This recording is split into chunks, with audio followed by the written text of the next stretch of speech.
Het jy gevoel daai oomblik wat jy sy handjie vasgehou het, verduidelik vir my die emosies wat toe deur jou gegaan het? 'n mens kan nie sweeks beskryf nie. Ek meen dis 'n gedeelte van jou wat daar lê, wat leweloos sal lê. Ek het net gevoel ek moet hom vashou. Dat hy net kan weet ek is by hom. Net sodat hy kan weet iemand is daar wat omgee vir hom, dat hy net kan deurdruk en beklei. En my hart gebreek. Seth is my held. Gewoonlik is 'n pa seun se held, maar hy is my held. Ek het nog nooit so 'n fighting spirit in my lewe gesien nie. Hy is rarig. Hy's 'n champion.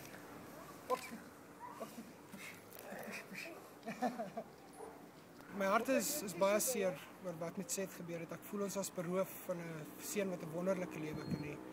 Ons sal nooit kan sien hoe hy rugby speel nie. Ons sal nooit 'n sportdag kan bywoon wat hy kan deelneem nie.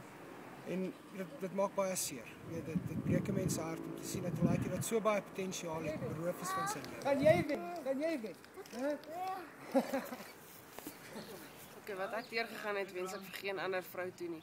En die hele proses het my as 'n ma baie meer besef hoe lief mens jou kinders moet hê en dat hulle almal spesiaal is, maar veral Sethie is diep in ons hart ingekruip en ons moet heeltyd met hom aandag spandeer en vir hom tyd gee. Ek wens dat hy 'n normale lewe sal kan lei en eendag sy eie huis en kinders en